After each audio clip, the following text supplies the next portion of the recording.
Jessica Simpson once said, "Be original. The world will try to fit you into a mold, but carve your own path." Hello, everyone, and welcome to Nerdy Optometrist, a podcast channel for all things optometry. And this is your host, Ukti Vora. Before we dive into the episode, please remember to like, share, and subscribe to my channel and all the episodes. Today, we have someone who has actually carved his own path, and I'm really honored and privileged to have Preet Shah with us today. Let me dive deep into his introduction. Preet is a distinguished healthcare professional with expertise in optometry and health informatics. A gold medalist from MGM University of Health Sciences, Mumbai, Preet excelled in both clinical practice and academics. While earning a bachelor's in optometry, Preet worked at Optika Eyecare for 6 years and later served as a consultant optometrist at Akshar Eye Clinic, Mumbai. Driven by passion for integrating technology in healthcare, Preet pursued an MS in Health Informatics at Hofstra University, New York, gaining practical experience as an informatics intern at Northwell Health. While we are all struggling to understand healthcare and technology, he's already got a degree in that. Currently, Preet is a quality analyst at Stony Brook Medicine, leveraging skills in healthcare informatics to enhance healthcare delivery and outcomes. This unique blend of optometry and informatics expertise makes Preet a valuable asset for the healthcare field, and I'm so happy to invite him and make him part of our nerdy family. Thanks, Preet, for your time and a warm welcome. Thank you so much. Thank you for giving me this opportunity. This is for the first time at a very young age, I'm being part of a podcast. Oh, that's wonderful. I'm Yeah. glad that your first podcast experience is with me. Yes. And let's dive directly into my questions because I know some of it because I've been in touch with you for a Yeah. while now. But it would be great to learn about it from the start. So tell us, how did you bump into the eye care space? Well, as we know that majority of the optometrists who are in the field right now are going into optometry just because they either have a family background or some of the relative who is either an optometrist or an optician. So this was the same story for me. We have a family business of optical spectacles manufacturing. So my father and my uncle was much more keen that you should learn something related to our field. Well, first as every medical student, even I wanted to pursue MBBS, but just because my scores was not up to the par. So I came into this field. And yeah, so this was a journey, the 4 years of roller coaster. That's wonderful. So you wanted to do medicine and practice and become Yeah. practicing MD doctor. You changed into eye care, and I'm sure Yes. you loved it. And now you are into healthcare. Like, this is a wide range of Yeah. interested expertise you're planning to achieve. So tell us about, how did you switch from healthcare to technology, and how did that journey start? Well, I think that like you are the answer of this question, as we all know that. Like to all the audience, firstly, I would like to say that when I started my optometry journey in 2017 only, from the very beginning, I was working with one optical store called Optika Eyecare, and it's my elder sister's store. And Nerdy Optometrist is my sister's best friend. So from the very beginning, I've been hearing about her that she's established in US. She has been working with Topcon, Oakley, and everything. So when I first spoke to my sister that I want to study abroad, she just told me one thing, that you speak with Ukti and she will help you. So to all the audience, when I spoke with her for the first time, I was to be honest, I was planning for administration or MHA. And when I spoke with her for the first time, she told me that if you are coming to the US, make sure you are learning something healthcare with technology. So I was randomly Googling on internet that what are the health and tech courses. Then I got to know about health informatics, and no one in my entire family or family friend circle was doing this particular course, because as we know that all of us who come to US are either software engineers or IT professionals purely into IT, but no one was into healthcare. Yeah. And there are few who directly come to do their USMLE or practice their residency. So I randomly searched about this and I got to know about health informatics.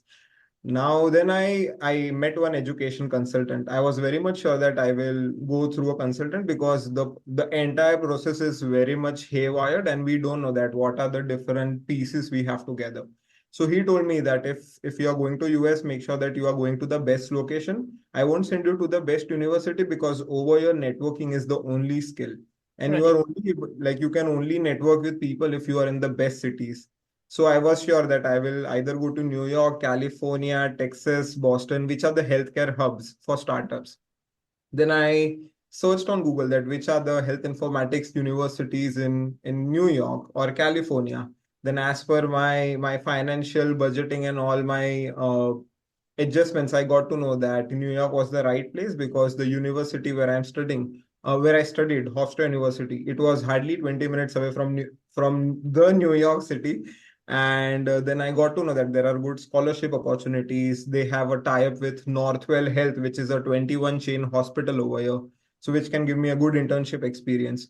So yeah, this is how I landed into health informatics, having no clue, but just a confidence that if you come over here, study health and tech. Well, okay, so first of all, I have to say that that was also something that came from my experience that Yeah. healthcare and technology was an upcoming thing, but that was the only information I provided to you. Apart from that, I don't want to take away the credit of all the research you did. But I am very happy with a lot of things that you mentioned throughout this response. And the reason I wanted to kind of break that down a little bit, because I often get this question, like, I want to come to US, what do I do? Because many people might think like OD is the next step. And if you want to come to US, you want to kind of get into your optometry practice, which is great. Healthcare informatics, I myself have not done it. So, full disclaimer, I've done an MBA. I have no idea about healthcare informatics. And that's why I have Preet here to learn from him. Because I just told him, like, go eye care or healthcare and tech. That was Yeah. the information I gave him. So, not taking any credit there. Yeah. But as you mentioned, I really like, at least I know from the first time I started interacting with you, you did a very good research and you did pointed out good important points for people to kind of anyone who's trying to kind of move abroad. It could be US, it could be anywhere in the world, in terms of having a consultant if you are not sure. And the second was research. So you did Google and figured out like, okay, best universities, best courses. Did you reach out to these universities before you felt like New York was the place? Did you start any communication? How were you able to know about the fact that they have a tie-up with Northwell Health, right? Which could be critical. So what was your communication with these universities like? So, to be very much honest, what I used to do was whenever I had a list of universities, I used to directly email them. First, I used to read their entire website. I had a Excel sheet in that I had name of the universities and what are the credits and the courses. Then the first thing which I used to do was to so there are multiple things when you come as an international student. First is that you have to make sure that your course comes under a STEM category. So what is a STEM Yeah. category? STEM category stands for science, technology, engineering, and mathematics. If your course is under this category, so you get additional 3 years to work in the United States after you finish your degree. So, as a return of investment point of view for an international student, this is very much important that your course is under a STEM category. Now, as you mentioned that I used to email all the university, I had a questionnaire of 15 to 20 questions, which I made it ready. And I used to email them that is your course a STEM course? Do you have internship opportunities? What is the statistics of your students who are passing out?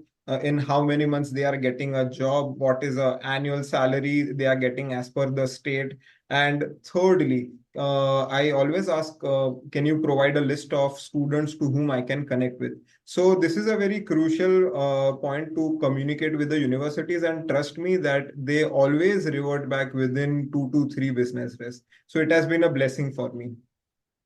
I think this is so, so amazing. I'm so happy listening to this answer Yeah. because, yes, this research and the level of detail you are sharing is extremely important. And I'm sure this is going to be beneficial for many, many listeners who are going to Yes.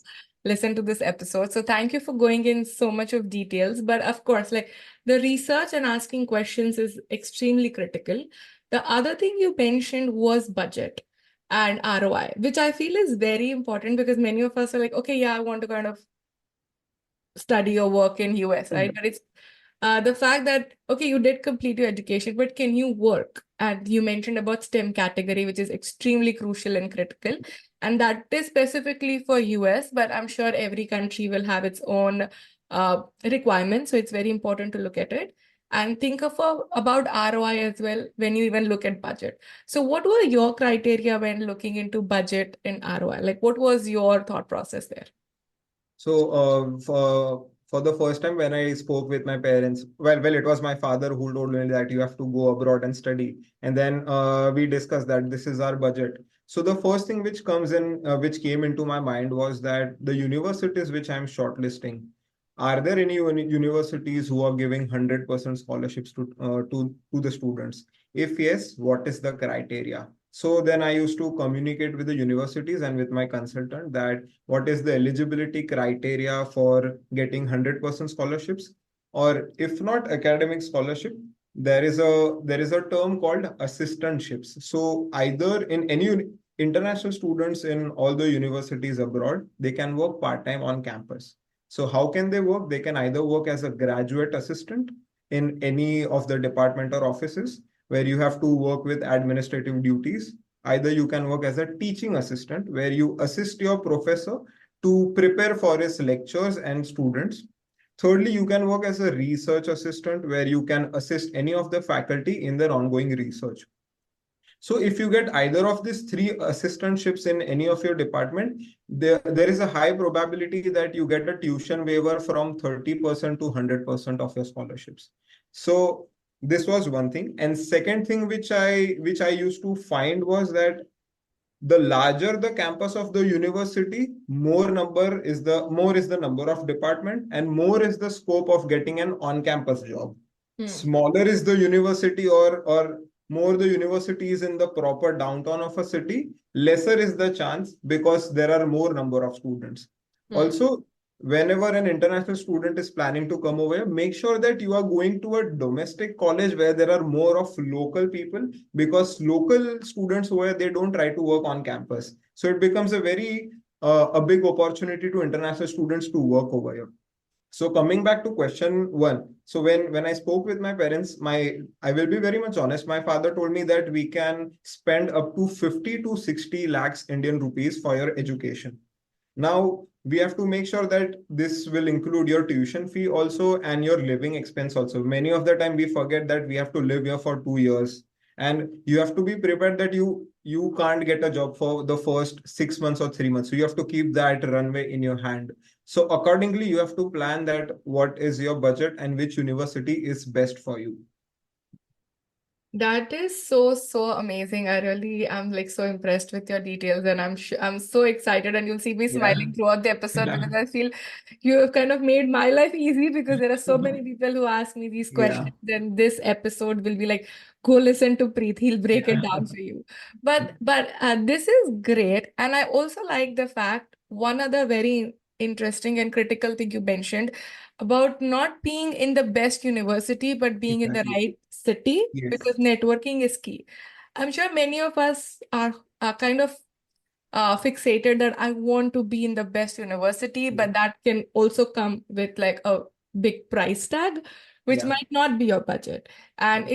it's all about networking. And I'm a huge, huge, huge advocate about the benefits Yeah. of networking and why it is so important. And you should network without any reason. Like you don't have to network just to kind of get something back, right? Yeah. So tell us about like first of all, who told you about this, or did you just know about it? And like, how has networking helped you in getting through this educational course, your job? Like, how has networking helped you?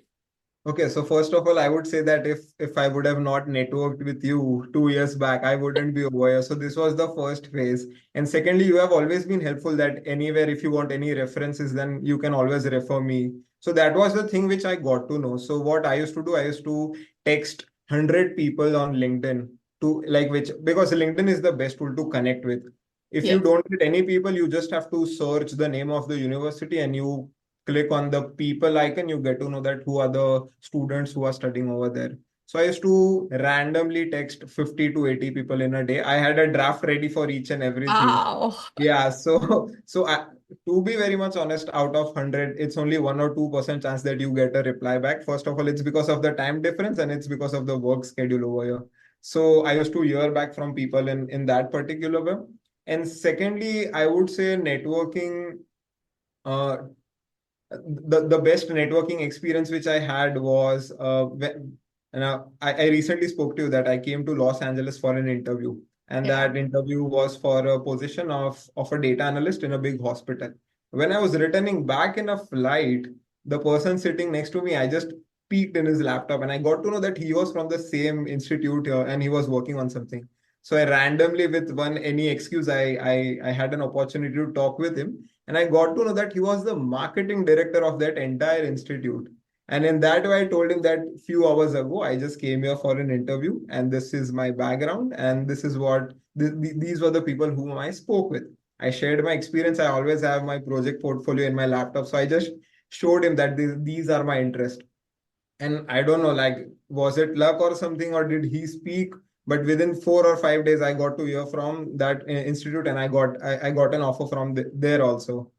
Oh, wow. Yeah, so yes, Congratulations. thank you so much. Yeah, so I think networking is the biggest key. You have to talk to people. Second thing, the most important thing, when I was researching about Hofstra, I had texted one of the person. His name was Dr. Vishnu, and he was working with Northwell.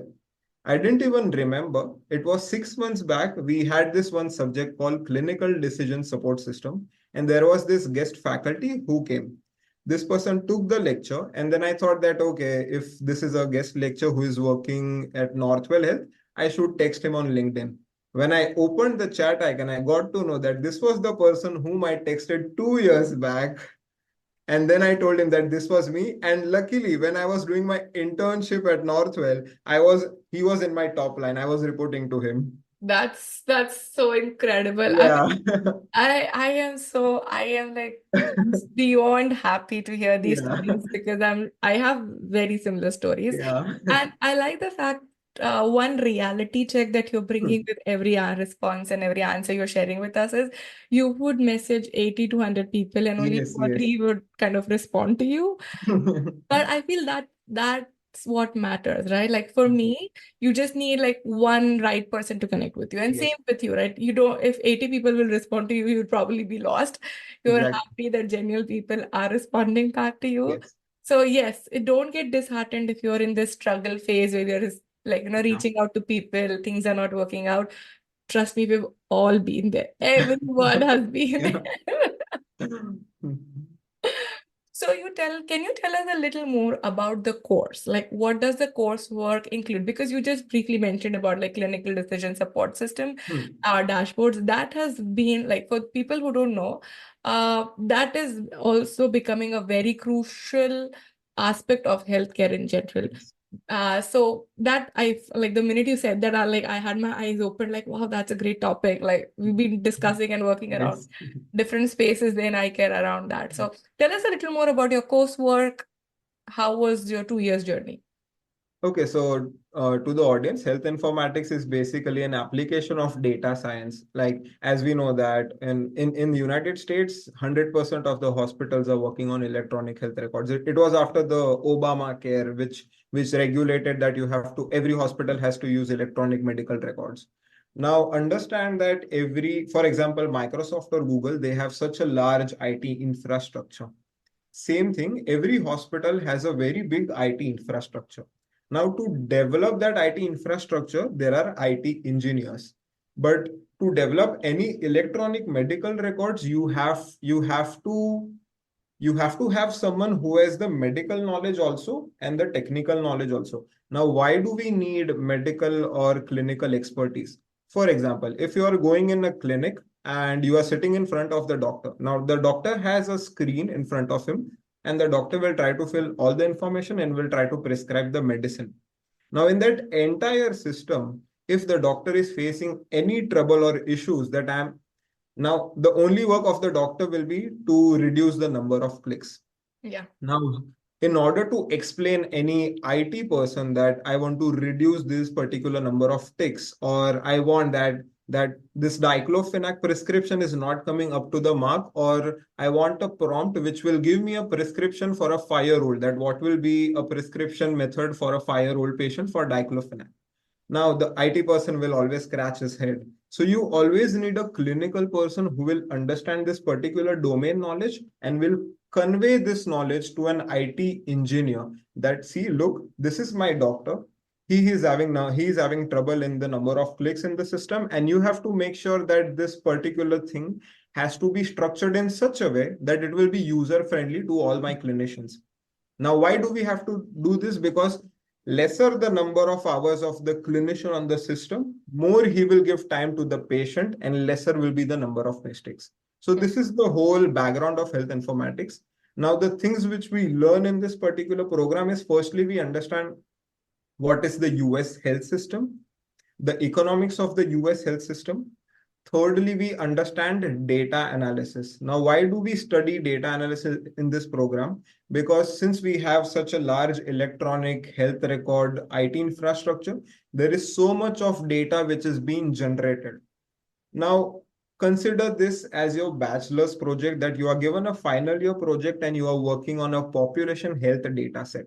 What will be your first approach? You go to all the libraries and dictionaries, and you pull out the data and you enter it manually, or you use SPSS to do some results. Now, similarly, in this entire IT infrastructure, my work, as an informaticist, your work will be to pull out the data, present some research questions that, for example, how can we improve the COVID treatment with so much of data we have? And then we have to make dashboards. Now, what are dashboards? Dashboards are basically reports, electronically visual reports, which will help the senior management to make better results because of the numbers. So this is what we learn. We learn data analytics, we learn data science. Now, there will be a question that, coming from a clinical background, how will I be able to learn all these things?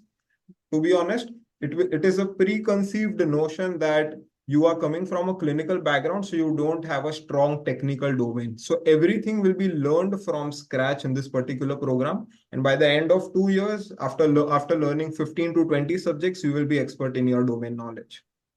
And actually, I want to, that's a great way of ending it, because I have another follow-up question on that.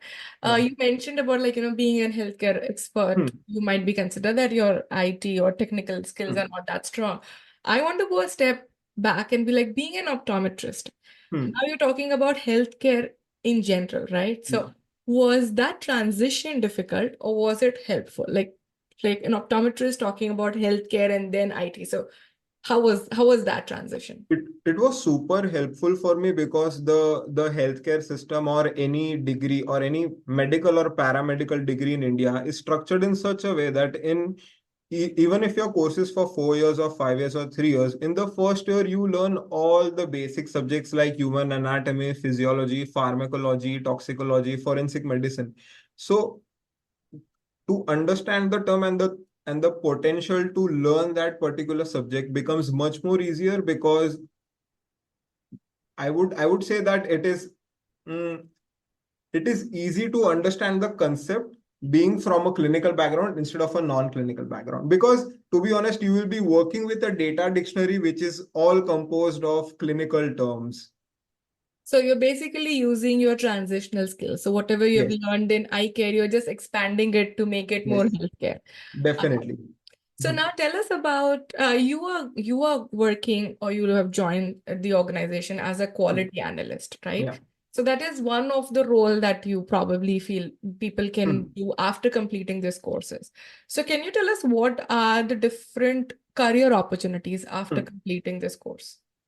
So firstly, after completing the course, you either start as a data analyst in any of the sectors. You can either work in an insurance sector, you can work in pharmacy sector, you can work in biotech, you can work in genomics, you can work in bioinformatics as a data analyst, where your primary role will be that you will be given a research question and you have to pull the data and make reports for those things.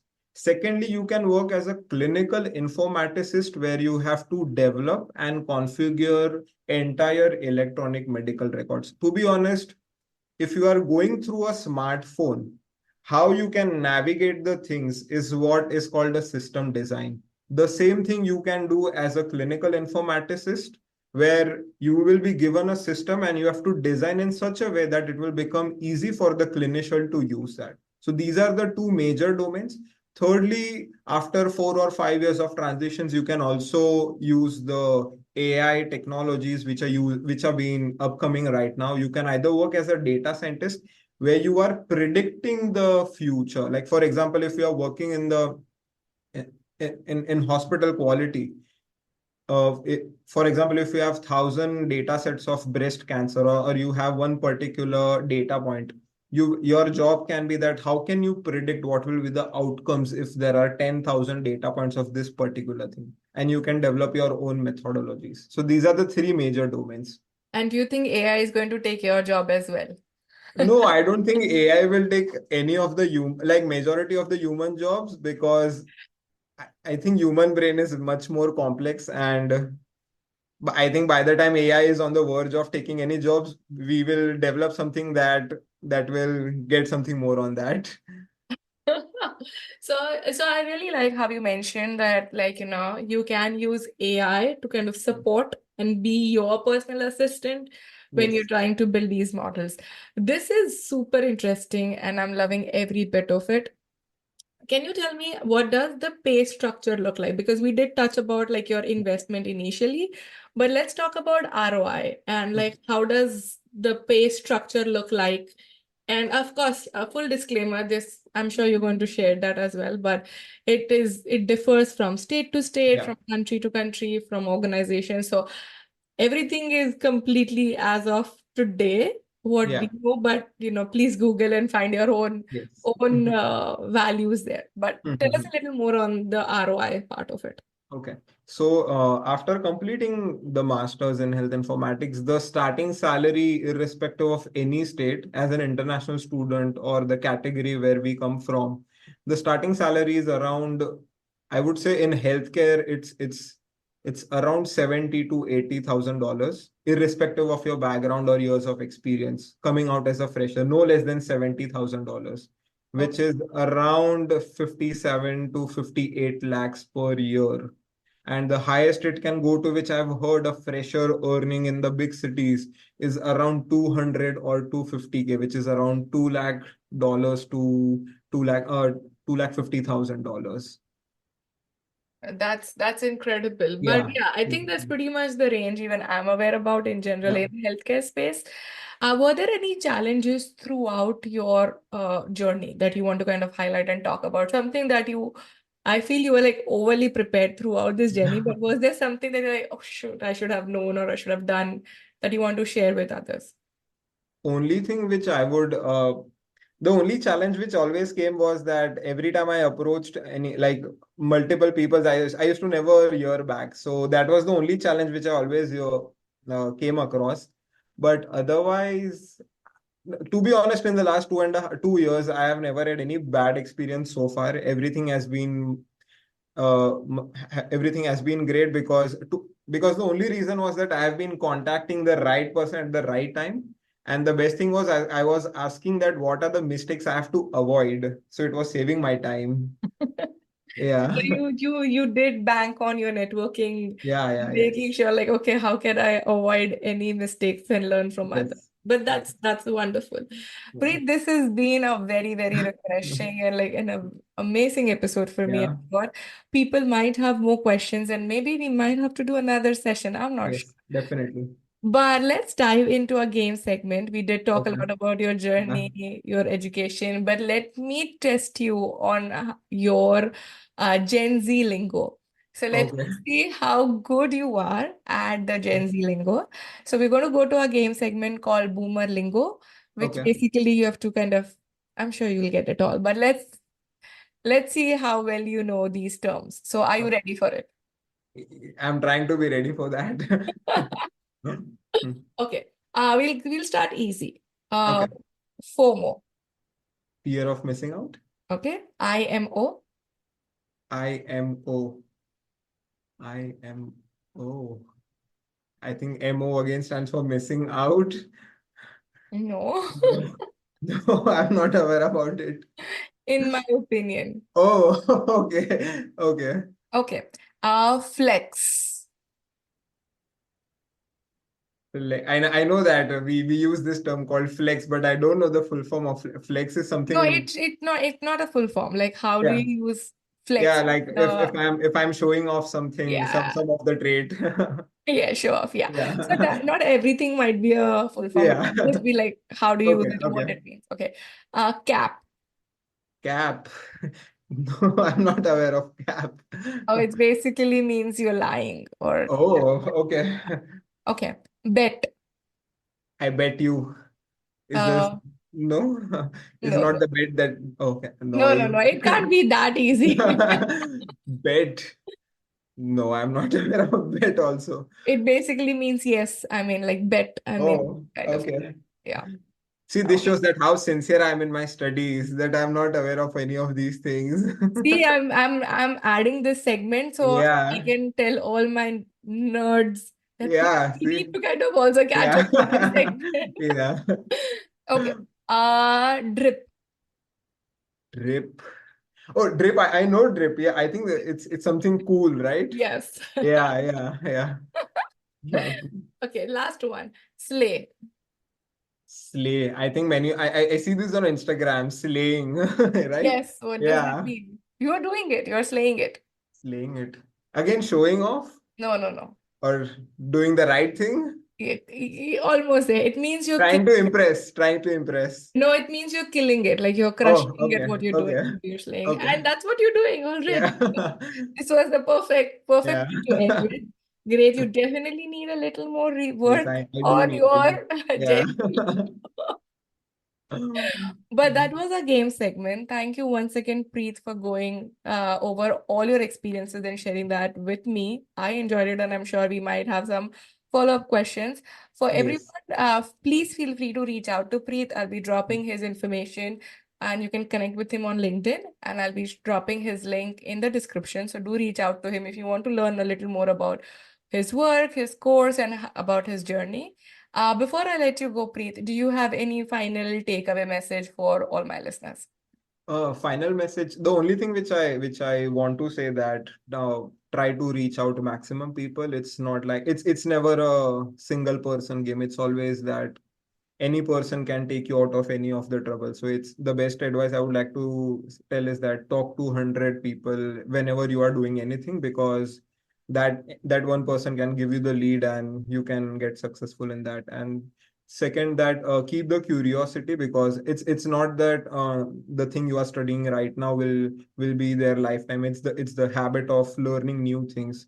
So like I know it's very common that we have to learn, unlearn, and relearn. So always be in the habit of learning something new every day. And we always, whenever we have a conversation, you are always like that, learn something new. Be with time. Whatever thing is trending, try to learn that, because time is very difficult right now. And if you are not on the top, I I know that like people are seeing on internet that how this is happening. But yeah, be highly curious and talk to hundreds of people so you get new perspectives.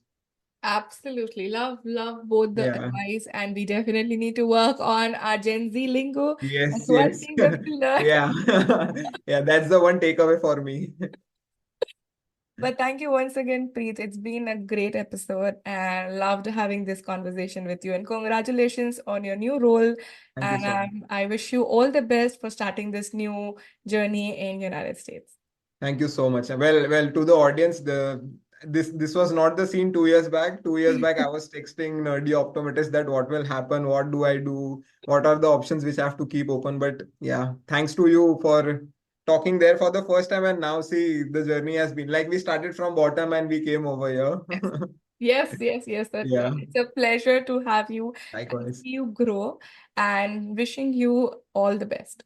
Thank you so much. Thank you for giving this opportunity. And to audience, if you are stuck anywhere, please do reach out to me. I'll be more than happy to help. I'm telling all the students who are coming from India to any of the international country, please feel free to reach out to me and question me anytime, because I don't want you to do the mistakes which I did. Well, that's wonderful. With that, thank you so much, Preet. Perfect. Thank you so much. Bye bye. Bye.